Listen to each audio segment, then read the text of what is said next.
24 घंटे नहीं हुए हैं एनडी गठबंधन की सरकार बने, नरेंद्र मोदी को प्रधानमंत्री पद की शपथ लिए और भारतीय जनता पार्टी के लोगों के काले कारनामों ने एक बार फिर सिर शर्म से झुका दिया है। और ये जो आरोप लग रहे हैं ये हम नहीं लगा रहे हैं, ये बीजेपी के अंदर से, संघ के अंदर से उनके नेता, उनके कार्यकर्ता, उनके समर्थक लगा रहे हैं। अब जो आरोप सामने आया है उसमें बीजेपी के नेता और उनकी आईटी सेल, जिसको मैं फेक न्यूज की फैक्ट्री कहती हूं, उसके सरगना अमित मालवीय पर आरएसएस के एक नेता ने यौन शोषण का गंभीर आरोप लगाया है। संघ परिवार के नेता हैं शांतनु सिन्हा, वो बीजेपी के बंगाल के पदाधिकारी राहुल सिन्हा के भाई हैं, एबीवीपी के सदस्य रह चुके हैं, हिंदू संघ के प्रमुख हैं।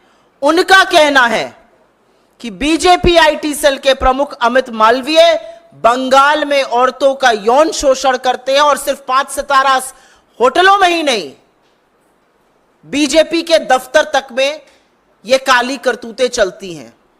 उन्होंने बंगाली में ट्वीट करके, बांग्ला में ट्वीट करके यह भी लिखा है कि बीजेपी नेताओं में होड़ लगी हुई है औरतों की आपूर्ति करने की।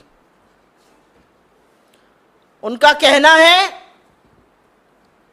कि ये सब लोग मिलकर, और अमित मालवीय का नाम लेकर उन्होंने कहा है, औरतों का यौन शोषण करते हैं। यह आरोप कांग्रेस पार्टी का नहीं है, यह आरोप संघ के एक व्यक्ति का है जो बीजेपी से जुड़ा हुआ है। मैं जानना चाहती हूं, बीजेपी की आईटी सेल है या दरिंदों का जमावड़ा है? आपको याद होगा उत्तर प्रदेश के आईआईटी बीएचयू का वो गैंग रेप कांड, जिसमें सक्षम पटेल, कुणाल पांडे, आनंद चौहान जैसे लोगों का नाम आया था।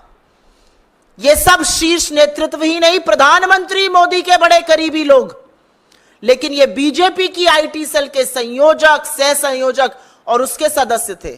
तो दरिंदों का जमावड़ा है क्या बीजेपी की आईटी सेल? आज सवाल इस बात का है, आज सवाल इस बात का है कि बीजेपी की आईटी सेल में कैसे लोग हैं भाई?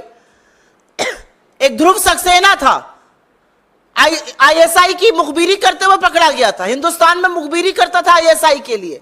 ये किन दरिंदों से, किन लोगों से भरा हुआ है बीजेपी की फेक न्यूज फैक्ट्री, बीजेपी की आईटी सेल? और बीजेपी में कितने महिला विरोधी लोग हैं भाई?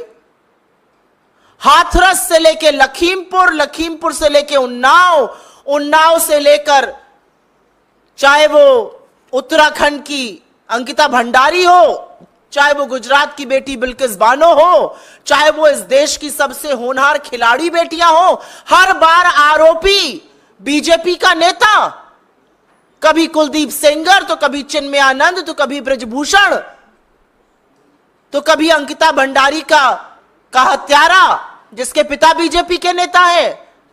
कैसे लोगों से बीजेपी भरी पड़ी है? और सवाल इस बात का है कि इतने गंभीर आरोप आपके बड़े पदाधिकारी के खिलाफ लगे, लेकिन एक शब्द नहीं बीजेपी की ओर से, कोई प्रतिक्रिया नहीं, कोई उस पर एक्शन लेने की बात नहीं। तो आज सवाल इस बात का है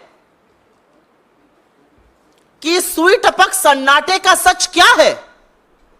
किसको बचाया जा रहा है? क्यों बचाया जा रहा है? किसके कहने पर बचाया जा रहा है? अगर इतना बड़ा आरोप किसी बीजेपी के बड़े पदाधिकारी पर लगा है तो बीजेपी का नेतृत्व क्या कर रहा है?